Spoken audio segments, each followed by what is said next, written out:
Hello students, सुप्रभात। हम doctor Kamlesh माझी, सहायक प्राचार्य मैथिली, STS कॉलेज बाथो बेनीपुर दरभंगा। आइ पुनः हम उपस्थित छी अपने सभक कक्षा में। शास्त्री तृतीय वर्षक जे पाठ्यक्रम में एकांकी संग्रह अछि, एहि सब पिछला कक्षा में हम सब पिपासा एकांकी पढ़लहुँ और यही पिपासा एकांकी के आधार पर जे क्वेश्चन बनै छै एकर जानकारी हम देव। मुदा आइ हम शुभ कऽ कऽ जे छै ई जे छै नया एकांकी सीता शीर्षक नामक जे छै एकांकी छै, जे कि गौरीकांत चौधरी लिखने छथिन। आइ हम सब यही सीता एकांकी के विषय में जानकारी लेब। देखियो, एहि एकांकी के जे मुख्य पात्र छै जे हम सब जानी बुझी, वाल्मीकि रही छथिन ऋषि, राम अयोध्याक राजा रही छथिन, लव रामक पुत्र, कुश रामक पुत्र, चंद्रकेतु लक्ष्मणक पुत्र आ सेनापति, सीता अयोध्याक राजा रामक पत्नी। ई जे छै 6 गोटे एहिमे मुख्य रूप से पात्र छथिन और एहिमे जे दृश्य उपस्थापित होइ छै। आइ हम सब यही एकांकी पहिल दिन छी। आइ हम सब जे छै पात्र के बारे में जानकारी लेलहुँ या और चलै छी विषय प्रवेश में, जे कि प्रथम दिन छै। और देखियो जे ई क्या दृश्य में लिखल गेल छै, है ना। जे प्रथम दृश्य हम सब आइ जे से प्रथम दृश्य से चालू करै छी। आ ई जे छै दोसर तेसर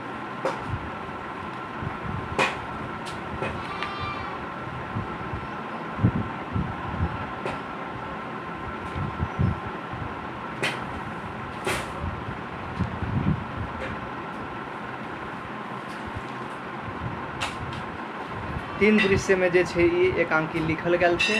हम सब आइ पहिल दृश्य के ओर बढ़ै छी और जानकारी लै छी। देखियो केहन दृश्य उपस्थापित छै।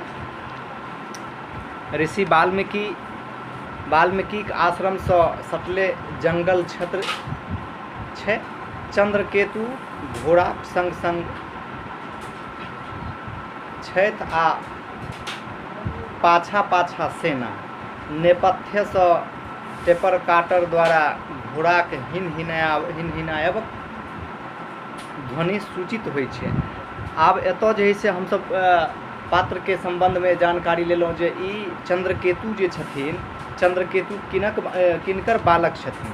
तऽ चंद्रकेतु लक्ष्मणक पुत्र छथिन, जे कि एहि सीता एकांकी में ओ सेनापतिक भूमिका में रहै छथिन। चंद्रकेतु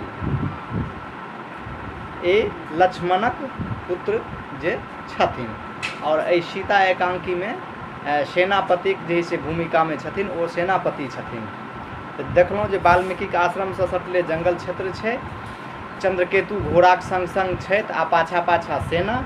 नेपथ्य से टेप रिकॉर्डर द्वारा घोड़ाक हिनहिनायबाक ध्वनि सूचित होइत अछि। चंद्रकेतु तखन जैसे बाजै छथिन जे ई श्याम शब चक्रवर्ती रामक द्वारा छोड़ल गेल अछि। वह राम जे धरित्रीक कल्याणक कारण से महाप्रतापी रावण के धराशायी कऽ परलोकक रथ पर बैसौलनि।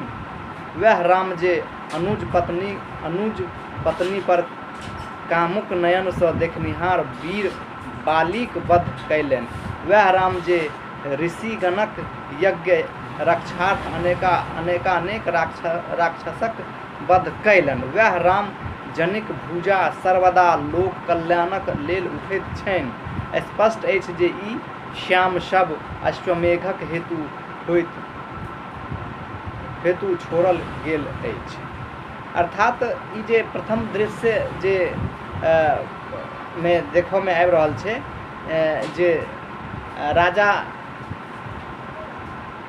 के जे सेनापति छलखिन या चंद्रकेतु, वो चंद्रकेतु जे है से राजा राम के जे है से अथी महिमा के बखान करै छथिन जे राम के द्वारा किनका किनका द्वारा उद्धार कयल गेलै, कोन कोन प्राणी के, वंचित के, दलित के नहीं, तो वो जे है से देखबै छथिन। एतऽ जे छै जे अहंकारी घमंडी रावण के सेहो जे है से चर्चा कऽ कऽ जे है से ओ बतबै छथिन।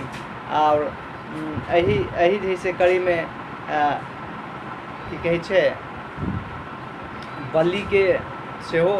बलि के संबंध में सेहो जे है से जानकारी दै छथिन जे अनुज सुग्रीव जे अनुज हुनकर रहै छथिन, हुनका पत्नी पर हुनकर टेढ़ दृष्टि रहै छनि, तकरा से जे है से मुक्ति दिलबै छथिन नहीं।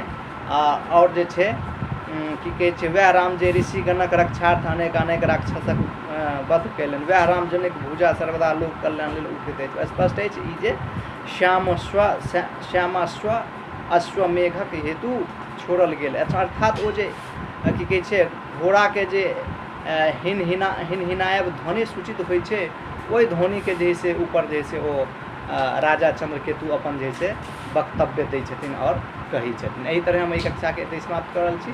धन्यवाद।